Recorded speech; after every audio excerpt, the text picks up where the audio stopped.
주간 똑똑똑으로 시작을 하겠습니다. 청년 여성의 시각으로 다양한 주제들을 같이 다뤄보고 있습니다. 오늘도 두 분이 자리해 주셨어요. 개관올레 이진성 편집장 안녕하세요. 안녕하세요. 네, 청소년 페미니스트 네트워크 미티의 양재 활동가 안녕하세요. 네, 안녕하세요. 자, 앞서 제가 먼저 좀 얘기를 꺼냈었는데 먹는 문제에 관한 얘기 오늘 좀 해보려고 그래요. 뭐 보도가 지금 좀 나오고 있어요. 앞서 말씀드린 것처럼 소득 수준별로 식생활의 격차가 커졌다.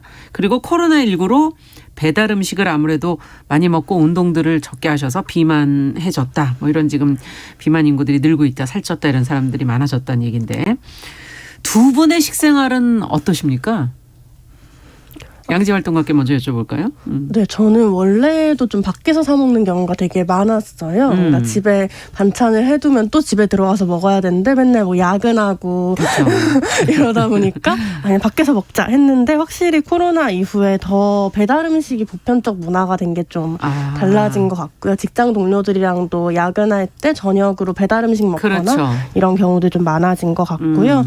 또 한편으로는 코로나 이후에 공공 인프라가 많이 해체되었잖아요. 네. 그래서 뭐 노인이나 노숙인 대상 무료급식소도 문을 닫았고 사실 거리 청소년들을 대상으로 한 아울리치 버스나 뭐 식사 지원이나 이런 것들도 많이 폐쇄됐었거든요. 그래서 이게 뭐 방역 때문에 어쩔 수 없다라고 하지만 방역 때문에 생긴 사회적 공백을 메꾸는 것도 방역 대책이 되어야 하지 않을까라고 생각을 합니다. 그러네요. 방역 때문에 식사 부분에 어려움을 겪는 분들이 많아졌다. 어떻게 보십니까, 이진석 편집장께서? 네, 저도 이제 원가족으로부터 떨어져 산 지 벌써 올해로 15년이 되다 보니까 꽤 되셨네, 이제는 네, 사 먹는 것도 배달도 인스턴트도 다 질린 상태가 돼서 집에서 이제 간단하게 해 먹는 단계에 돌입을 했어요. 그래서 원래는 한식을 굉장히 좋아하고 불을 써야만 요리라고 생각을 했었는데 제 능력 그 밖의 일이라는 걸 깨닫고 요즘엔 약간 원시인들의 채집 생활처럼 원식 재료를 주워 먹는다는 느낌으로 주로 채식을 하시겠네요. 그러면? 네, 그렇게 하고 그냥 네. 그 아주 단순하게 그냥 있는 거 주워 먹고 뱃속에서 합쳐지기를 바라는 마음으로 먹고 있습니다. 안에서 나름대로 조화가 이루어지니까. 네.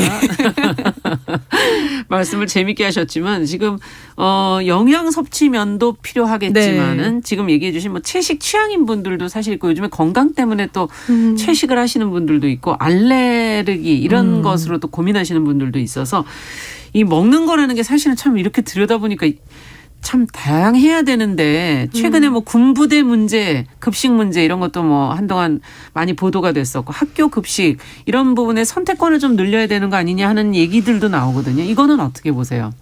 네, 아무래도 우리나라의 경우에는 다양성을 존중하는 감수성이 아직 많이 부족하다 보니까 학교나 군대 같은 공공급식 같은 경우에 여러 식성이나 선택권이 보장되지 않고 있습니다. 네. 그래서 이로 인한 영양 결핍이나 식모나 소외 같은 문제가 이제 그 사람이 뭐 채식을 해서 그 사람이 알레르기가 있어서 이런 식으로 개인의 문제 탓으로 좀 돌아가는 경향이 좀 있는데 그게 아니라 이제 선택지가 없기 때문이죠. 그래서 최근에는 기후위기에 대응하는 차원에서 또 올바른 식습관 형성을 위해서 초중고에서도 이제 월 1, 2회 정도 채식급식을 진행을 하고 있는데요. 인터넷상에는 사실 순수한 호의는 돼지고기까지다라는 말이 있어요. 예, 그게 무슨 말인가요? 그게 무슨 말이냐면 그냥 그 좋은 의미에서 사주는 건 돼지고기고 소고기를 사줄 때부터는 이 사람이 뭔가 꿍꿍이가 있다. 혹은 원하는 게 있다. 청탁을 할 것이다. 이런 식의 의미인데 이 말이 의미하는 게 결국에는 우리의 식문화에서 고기가 되게 좋은 것으로 통용이 되고 맞네요. 최상위급의 표현은 소고기라고 자연스럽게 인식이 되고 있는 문화를 저는 보여준다고도 생각을 하거든요. 그러네요. 이런 것들이 우리의 어떤 육식 위주 문화에서 단순히 취향이나 입맛을 넘어서서 어떤 하나의 프레임을 형성을 해서 채식은 맛이 없을 뿐만 아니라 성의도 없다. 혹은 좀 네, 그렇게 중요하지 않은 사람을 대접하는 방식이다라는 식으로 통용되고 있는 것도 우리 식문화에서 좀 중요한 걸림돌이라고 편견이라고 볼 수도 있는 네, 거군요. 생각을 합니다. 네, 어떻게 보세요? 저 사실 채식 많고 손이 많이 가는 요리도 많지 않은데 맞아요. 또 되게 공감되는 지점인 것 같고요. 한편으로 뭐 채식급식을 지지하거나 채식 선택권을 보장하라라고 얘기하면 지금 채식 강요하시는 거예요? 라는 질문 많이 받는 것 같아요. 근데 뒤집어 보면 우리 사회가 그간 육식을 강요해 왔고 많고 육식이 아닌 음식들을 먹는 것이 되게 어려웠던 환경들을 고민해 봐야 한다고 생각하고요. 그랬을 때 사실 이 말씀하신 월일의 채식급식이라는 게 채식에 대해서 공동체 구성원들이 다시금 환기하고 좀 채식이 지향하는 가치들, 이를테면 환경보호라거나 그렇죠. 좀 더 건강한 식습관 같은 것들을 좀 문제의식을 공유할 수 있는 계기가 되지 않을까라고 생각하고요. 근데 이 채식 선택권이라는 개념은 사실 월 1회 채식 급식을 합시다라기보다는 상시적으로 모든 급식에서 채식주의자들의 그렇죠. 권리가 보장되는 것이기도 하거든요. 그래서 매번 육류가 많이 나와서 급식판을 다 비워서 아무것도 못 받게 되는 채식주의자들의 삶들을 좀 바꾸는 게 필요하지 않을까 생각하고, 그렇게 하기 위해서는 교육청이나 지자체 차원의 예산과 관심이 더 많이 필요하다고 생각해요. 그러네요. 네, 최근에 여야에서 국방공약 발표하면서 군급식 개선하겠다 이런 말씀도 네. 많이 하셨는데요. 그게 단순히 비용을 늘리는 게 아니라 다양한 선택권에 대한 고민들도 포함된 것이면 좋겠다는 생각을 합니다. 네. 그 위에서 결정하시는 분들 세대랑 그 밑에 직접 이제 급식을 드시는 분들이 전혀 그 다른 문화를 갖고 있기 때문에 어찌 보면 좀 다양성을 좀 확보하는 것도 맞아요. 중요한 부분이다라는 지적을 해주셨어요. 자, 근데 앞서 이제 소득 수준별 격차를 잠시 언급을 했었는데, 이 저소득층 결식 아동이라든지 앞서 잠시 코로나 때 무료급식소가 이제 제대로 역할을 못한 부분들, 이런 것들 지적을 해주셔서 어떤 면에서 이들의 이 저소득층의 식사를 보조하는 정책이 있기는 한데 이 부분의 문제점도 한번 좀 생각해 볼 필요는 있을 것 같아요. 어떻게 보십니까? 대표적으로 좀 식사를 지원하는 제도라고 하면 저는 무상급식 생각이 났었거든요. 막 수돗물로 배 채우는 아이들 이런 것들이 화두가 되면서 초중고에서 무상급식이 도입이 됐는데 예. 근데 되게 많은 아동 청소년 정책에서 문제는 학교 밖을 제대로 다루지 않는다. 아, 그러네요. 라는 점인 것 같아요. 그래서 학교 밖에서는 지자체별로 아동 급식 카드, 결식 카드 뭐 이런 것들이 발급되어 있는데 예. 이 금액이나 사용 용도를 보면 이게 좋은 밥과는 좀 거리가 먼 어떻게 것 쓰게 돼 같아요. 있습니까? 지자체별로 상이하지만 이제 권장 단가가 6,000원도 넘지 않는다는 거. 물론 비용적으로도 좀 문제고 사용처도 편의점이나 최근에는 식당들까지도 확장됐지만 뭐 마트 내에 푸드코트라거나 혹은 반찬 가게 같은 데 선택지는 보장돼 있지 않아요. 예. 근데 수도권을 기준으로 생각하면 요즘 서울에 6,000원으로 먹을 수 있는 좋은 밥이 있나? 그러네요. 이런 고민들이 되게 많이 들기도 하고 아동 청소년들에게 식사 지원이라는 건 단순히 돈에 대한 지원이 아니라 식사를 하는 경험, 식습관, 식문화를 만들어가는 과정이기도 하잖아요. 그렇죠. 그랬을 때 단순히 돈을 늘리는 것도 지금은 너무너무 필요하지만 이런 같이 밥 먹는 관계들, 돌봄들을 늘리는 게 중요하다고 생각을 하고요. 그렇죠. 근데 그것을 우리 사회는 주 5일째 8시간 노동을 하는 부모들에게 맡기려고 한다. 근데 이런 맞벌이 가구에서 돌봄을 혼자 책임지긴 너무너무 어렵고 좀 그래서 노동시간도 전반적으로 네. 줄이면서 시민 개개인이 돌봄 전환에 기여하는 것이 필요하지만 사실 국가 차원에서 이건 해결해야 되는 문제라고 저는 생각해요. 돌봄의 단위를 가족에서 국한짓지 않고 저소득층에 대한 식사 지원을 돌봄에 대한 지원까지 포함해야 된다고 생각합니다. 네. 이준성 편집장께서는 어떻게 보십니까? 네. 소득 격차를 말씀을 해주셨는데 이 소득 격차에 이어서 사실 또 지역 격차라는 게 존재하는 게 현실이에요. 네. 예를 들면 이제 충북 지역의 경우에는 결식 아동 급식 단가가 5,000원에 불과한데요.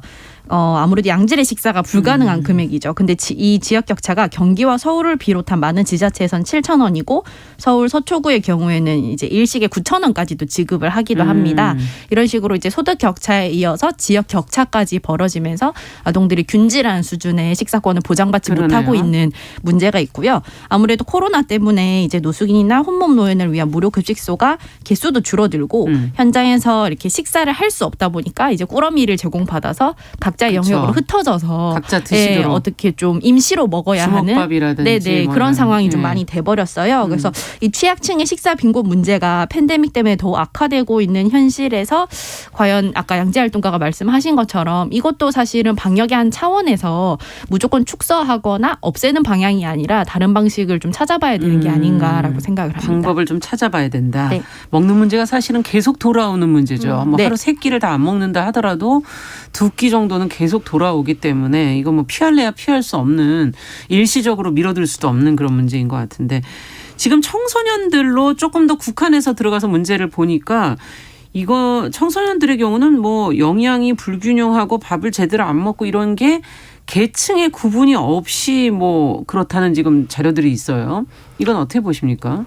네, 시사인에서 아동 청소년의 흑밥 보고서라는 것을 발간했었는데요. 예. 이때 변진경 기자가 아동 청소년의 밥상이 슬프게 평등하다라고 표현을 하세요. 슬프게 평등하다. 네. 그래서 이를테면 결식 아동들이 말한 이런 6,000원 단가의 흑밥들을 먹는다면 식사 시간에 채 30분도 주지 않고 끊임없이 사교육을 할 것을 요구받는 이 대치동 학원가의 아동 청소년들은 길에서 밥을 먹는다. 길에서. 네, 그래서 뭐 이를테면 제 주변의 청소년들도 떡볶이나 아니면은 뭐 이런 거면 잘 먹는 편이고 버블티로 그냥 점심 먹고 이런 경우도 있거든요. 이동하는 그 시간들을 그냥 먹는다 이 소리군요. 네, 이런 버블티 아니면 컵강정 이런 걸로 그냥 식사를 해결을 하고 있는 거예요.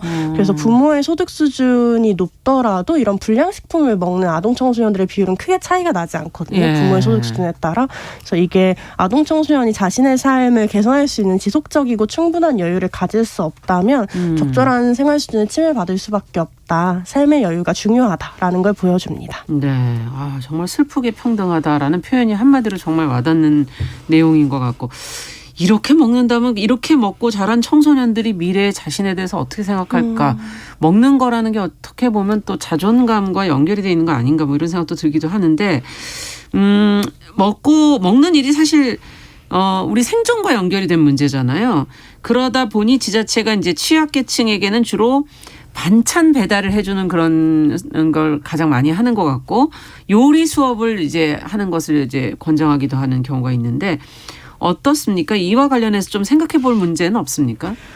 네, 이 정책에 대해서 지금 좀 비판이 일고 있는 부분은 복지 대상을 중장년 남성으로 많이 한정지었다. 제한을 하거나 한정을 하고 있다는 점인데요.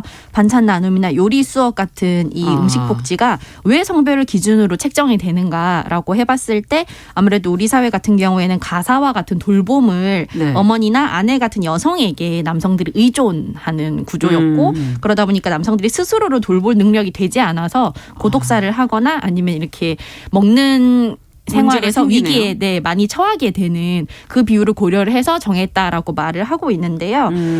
아무래도 전통적으로 식생활이 여성이 책임지는 이 편견 때문에 또 어떤 문제가 발생하냐면 저소득층의 여성들, 중장년 여성들 같은 경우에는 또 이 복지에서 자연스럽게 소외가 되는 문제가 발생이 됩니다. 그래서 과연 이제 이것을 어떤 우리 사회의 공고한 성별 편견이 복지에도 이렇게 해당이 되는 게 맞는지 먼저 선정을 하는 게 아니라 필요한 사람이 신청을 하거나 필요한 그렇죠. 사람에게 적절하게 갈 수 있어야 되는 건데 중장년 여성은 당연히 자금력이 있을 것이라고 생각해서 복지에서 탈락하는 것도 어떤 의미에서는 적절하지 못하다고 봅니다. 네, 어떻게 보세요?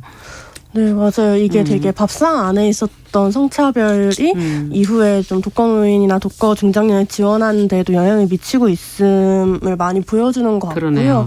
저는 그런 의미에서 좀 앞에서랑 좀 연결해서 얘기해 보자면 취약계층에 대한 지원이 그냥 물건이나 돈을 주는 게 아니라 삶의 자율성과 주도성을 회복하는 과정으로 이어져야 된다 생각해요. 네. 그래서 이 중년 독거 남성 반찬 배달하는 이 지원 사업들 사례들을 보면은 반찬을 배달해 줬는데 이게 그냥 썩어가고 있다거나 그래서 삶 전반에서 자율성이나 어떤 자립이 이루어지지 않았을 때 이 물건들이 제대로 쓰이지 못하는 문제들도 분명히 그렇겠네요. 있었거든요. 네. 그래서 요리 수업이든 원예 수업이든 이런 자신의 삶을 가꿀 수 있는 노력들을 동반하는 돌봄들, 관계들 이런 것들이 좀 지원 사업의 핵심이 되어야 하지 않을까 생각하고요.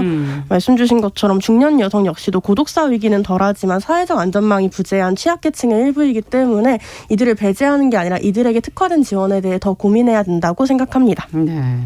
자율성, 이 생존을 위한 자율성 이것들을 잘 마련해주는 맞아요. 쪽으로 복지가 가야 된다 지금 그런 얘기를 해주셨는데 요리를 이제 15년 정도의 자취생활 끝에 지금 윤희정 편집장이 요리는 아니지만 해먹는다 이렇게 얘기를 하셨거든요. 네. 네. 요리를 왜 안 하게 될까요? 일단은 사실 청년 전체의 문제로 놓고 보자면 공간과 시간의 문제가 가장 큰데요. 네. 저 같은 경우에도 이제 자취의 형태들이 거의 다 원룸이었던 걸 생각을 해보면 청년 대부분이 너무 열악한 주거 공간에 살고 있고 환기나 위생, 식재료 관리 등의 문제로 개인이 예. 이제 요리를 하기가 쉽지가 않습니다. 원룸의 부엌이라는 건 이제 팔 하나 펼칠 만큼의 크기인데 거기에서 어떤 양질의 요리를 하기가 어려운 것이 현실이고요. 또 1인 가구에게는 마트의 규모가 큰 상품들이 굉장히 진입장벽이 높아요. 많이 1인이 남기도 사기에. 하고 그런 네. 것들을 쓰레기를 관리하는 것도 되게 힘든데 결국에는 사 먹는 게 제일 싸고 합리적인 선택이 되거든요. 그리고 실패를 두려워하는 것도 영향을 미치는데요. 그 백종원 씨가 처음 TV에 나왔을 때 굉장히 큰 각광을 받은 이유가 요리를 되게 쉽게 가르치고 대충 해도 괜찮다. 네. 중간에 실패해도 수습할 수 있다. 조미료로. 조미료 써도 된다. 이런 식으로 말하면서 장벽을 많이 낮추고 격려했기 때문이거든요. 그래서 극소수의 사람이 아니라면 처음에는 당연히 실패를 하기 마련인데 저도 그 처음 했던 된장찌개에서 떡볶이 국물 맛이 났던 기억이 아직 나는데 그런 실패를 네. 좀 잘 학습하면서 시행착오를 견디면서 요리하기가 시간적 여유가 쉽지 않은 거죠, 사실은. 네, 그러네요. 지금 앞서 저희가 뭐 이제 길에서 먹게 되는 길밥이라고 표현하시면서 뭐 떡볶이 컵강정 얘기를 했더니 지금 컵밥을 지금 자영업을 하시는 사장님께서 힘든 시기에 왜 이런 얘기를 하시냐. 저희가 말한 건 불량식품이라는 표현은 조금 과도했고 인스턴트라는 의미로 저희가 말씀을 드린 거죠. 매일 인스턴트로 길에서 먹는다는 걸 강조해서 얘기를 한 거기 때문에 급하게 길에서 먹게 된다 이런 부분을. 네. 그리고 네. 불량식품 관련한 거 다른 통계여서 컵강정을 불량식품 이렇게 얘기한 건 아니라는 아니었습니다. 걸 네네. 좀 다시 한번 제가 짚어드리고요. 자, 그러면 끝으로 정리를 좀 해보도록 하죠. 어쨌든 건강하게 잘 먹고 잘 살 수 있도록 하는 그런 정책들이 좀 나오면 좋겠는데 어떤 것들을 잊지 말아야 될지 두 분이 좀 끝으로 좀 짚어주시죠. 네, 양재활동가께 먼저 여쭤볼까요? 네, 사실은 제가 20살 때 되게 인상 깊게 읽었던 칼럼은 네. 가난한 청년은 왜 눈에 보이지 않는가 였어요. 사실은 밥이라는 게 되게 일상적이고 내밀한 영역이기 때문에 맞아요. 잘 눈에 보이지 않고 포착이 되지 않고 그러나 사실 이런 청년들의 밥 이야기 혹은 우리 주변의 밥 이야기 들어보면 되게 짠내나는 얘기들이 많잖아요. 많죠. 그래서 네. 뭐 간장이랑 먹었다거나 이런 얘기들. 근데 이 밥을 먹기 쉽지 않은 이유가 삶 전반의 여유랑 연결이 되어 있고 꼭 극빈층이 아니더라도 개인적인 시간과 휴식을 보장받지 못하는 위치에 있는 그러면 사회인들이 지금 젊은 층이 네. 대부분이 여기 해당되는 거 아니겠습니까? 그렇죠. 그래서 네. 좀 사회인으로 있으면서 뭐 자영업자로 있든 회사원으로 있든 되게 대부분 밥 챙겨 먹기 참 어려운 시대를 맞아요. 살아가고 있다라고 생각하고요.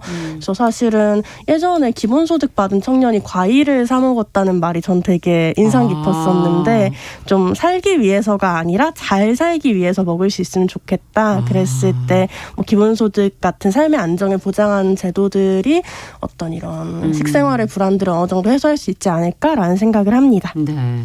어떻게 보세요, 이진성 편집장께서? 네. 가난한 사람들에게 유통기한이 지난 음식을 공급하자는 대통령 후보의 발언이 있었었는데요. 가난한 사람들이 당연히 질 나쁜 것이라도 누려야 한다라는 인식 자체가 저는 좀 잘못됐다라고 생각을 하고요. 네. 먹는 것과 존엄이 쉽게 연결이 되는데 우리가 왜 이렇게 맞아요. 쉽게 먹는 것을 포기하고 이것을 우선순위에서 밀어내는가에 대해서 좀 더 전반적으로 사회에서 고찰을 좀 해봐야 된다고 생각합니다. 네, 먹는 것은 맞아요. 존엄하고 연결이 좀 돼 있죠. 맞습니다. 자, 주간 똑똑똑 오늘은 우리 식생활에 나타난 문제점 그리고 개선 방향 두 분과 함께 생각해봤습니다. 청소년 페미니스트 네트워크 BT 양재활동가 기간올레 이진성 편집장 두 분 수고하셨습니다. 감사합니다. 감사합니다. 네, 정용실의 뉴스 브런치 1부 마치고 저는 잠시 후에 돌아오겠습니다.